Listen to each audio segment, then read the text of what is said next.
Hello everybody, hope everybody's doing great today. Appreciate those who watched this video. I hope you enjoy it. And today we're talking about Rush Hour 2.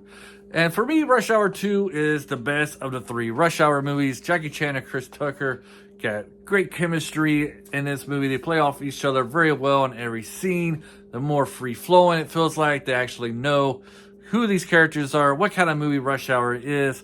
And the first Rush Hour is a very good movie as well, but sometimes it seems a little stiff, and their interactions seem a little wooden. But this one, I feel like they're a lot more comfortable around each other.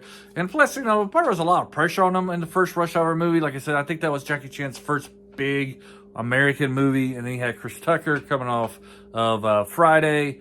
And I don't think he made Fifth Element yet at that time. But, he's still a relatively new name, upcoming star for the first Rush Hour movie. And the second one, their stardom has been basically established, and they've got to work together in the first movie. So it just feels like that they're able to play off each other more freely in Rush Hour 2. And the acting in this movie is a lot better than it was in the first Rush Hour. You have Rosalind Sanchez, and then you had the girl from Crouching Tiger, Hidden Dragon, I can't pronounce her name, but she's also in Memoirs of a Geisha. Was there in her height of popularity as well, and this was one of those movies that kind of got her into American audience. Besides Crouching Tiger, Hidden Dragon. Did I get that right? Hidden Dragon, Crouching Tiger, whatever. That one put her name, and then this one gave her more exposure to an American audience. So you got the better acting. You got a pretty good, solid storyline in this one. You kind of touches more on Jackie Chan's father's past, which they touch upon in the first movie, kind of how they bonded. So we got Jackie Chan's character, Lee, resolving his father's old case. You got great fighting scenes and choreography, especially when they're in where they're at right now, when they go to the massage parlor. You got that great fighting scene with that, how they're interacting with the couches, the footstools, buckets and trash cans.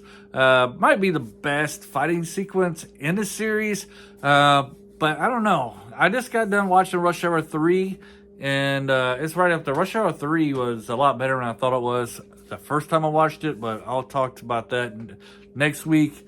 But this movie, got great choreography, great comedy as well. They were able to blend the action comedy together a lot better than the first movie, I feel. I just feel like this is one of those rare cases where the sequel was better than the prequel. It's not a prequel, but in the first movie. I just feel like everybody was together. You do got great scenes, like I said, like the massage parlor, the karaoke scene. You can't watch an Asian movie or TV show without them going to a karaoke. Like, karaoke's huge over there, right? And so they got that in there. I wonder if that was a Jackie Chan idea about having a karaoke at a club like that. Because I can't think of like a fancy restaurant in America would have like a karaoke thing. I could be wrong. Haven't been to a lot of them. Just saying. Then you got the whole chicken gag between Chris Tucker and the chicken lady there. Him trying not to get her to cut off the chicken head. So those are pretty funny parts. Those ones truly stick out where I really thought they were hilarious. So Rush Hour 2 is great. If you haven't seen it, definitely check it out. You don't even have to watch the first one. That's what's pretty good about these three movies. Well, number 3, you do have to kind of watch the first one to understand some of the characters in number 3. But if you just start with Rush Hour 2, you're not really losing anything. You're just losing an introduction between our two main characters. And 2, they're already best friends. But I feel like you just could start the series off with Rush Hour 2 and still enjoy it. You don't have to watch the first one. So, if I was ever going to talk to somebody who's never seen any of the Rush Hour movies, I probably would say watch Rush Hour 2 and then watch 1. That's how I would do it.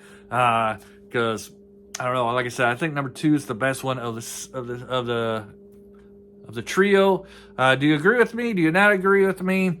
I don't really know much more to say about this movie. Like I said, though, all three movies really touch upon two things that brings different cultures together: music and food. Yeah, it's the next movie. Get my movies mixed up. But yeah, music and food plays like a big part in these movies and bringing our two main characters together. And if you think about it, that's how really what brings other cultures together too. You know, usually it's the food and the music. Everybody gets to know those two things first. And probably movies now. Movies probably play a big role. Movies, I would say, things that brings countries, make this world more united from different areas, different cultures. It's probably movies, but before movies, probably food and the music from that culture. Anyways, have you seen Rush Hour 2? Did you like it? Do you enjoy it? Do you hate it? Do you think that it's not the best one? Do you think it is the best one of the series? Let me know in the comments below. I'm interested in reading what you guys have to say and interacting with you. Have a great day, and maybe you'll see me in another video. Bye.